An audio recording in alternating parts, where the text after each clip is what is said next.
This is chapter 6, section 3, graphing sine and cosine functions.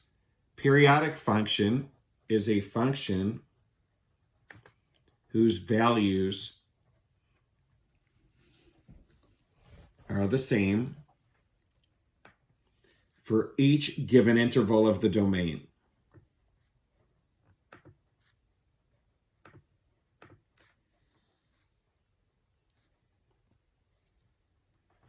So a function whose values are the same for each given interval of the domain. And we're going to look at some examples of that in just a minute on example 1.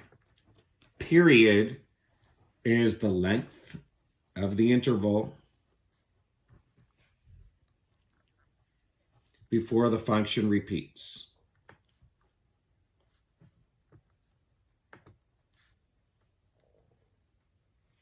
So if we look at the example here, determine if each function is periodic.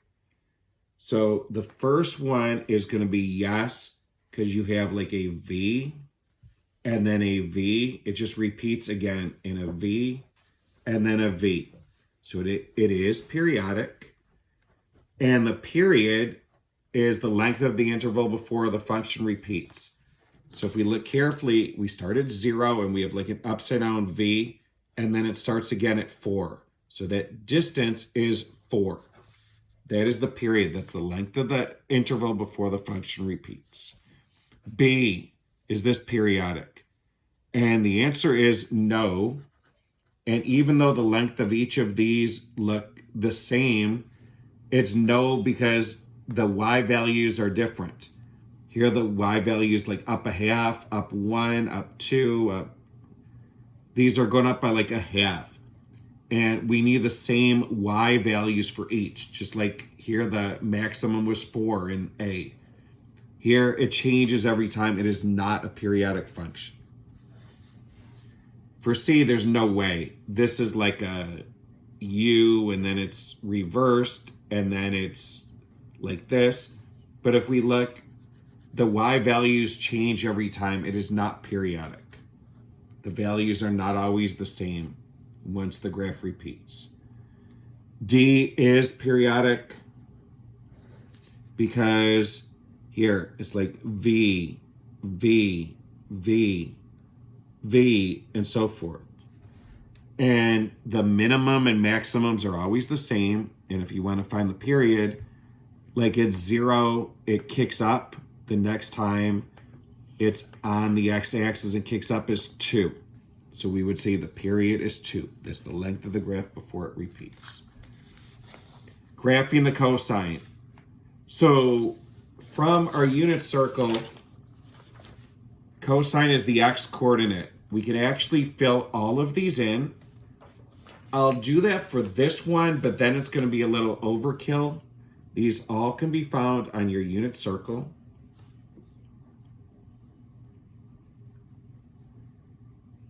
This is negative root 2 over 2.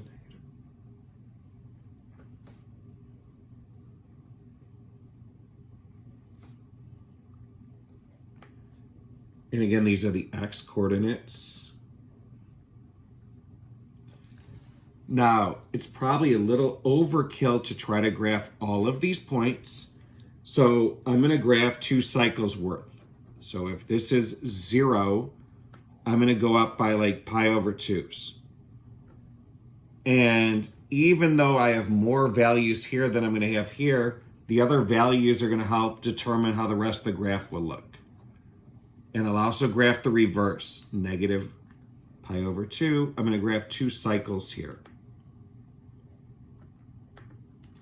So first thing I can do is, since the cosine of 0 is 1, here let's make this a 1 up here.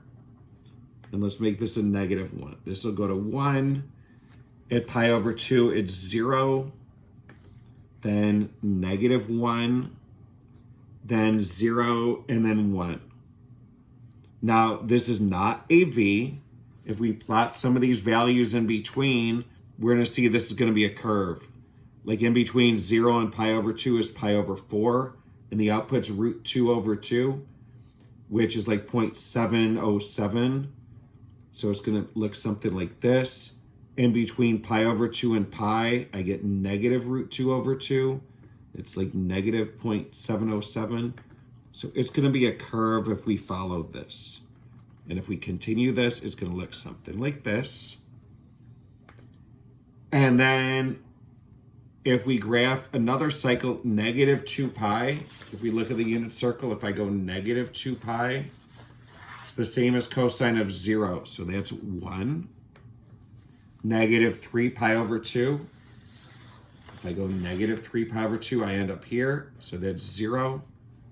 These are periodic functions. They're going to repeat. Negative pi, I get negative 1. And then negative pi over 2 is 0. So the graph is going to repeat. It's going to look like this. So I graphed what's called 2 cycles here. So domain, I could plug in any values I want. I'm going to say it's all reals. Domain are the x values. The range are the y values. And we could say the range is as low as -1 and as high up as 1. So I'm going to use interval notation, and that's from -1 to 1 including. As low as -1 and as high up as 1. Or you can write as a double inequality like this.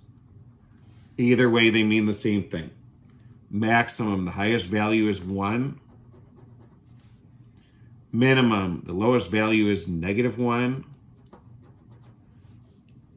Y-intercept is where the graph crosses the y-axis. That's at 1. X-intercept, if we look very carefully, it occurs at a lot of places. This is going to keep repeating.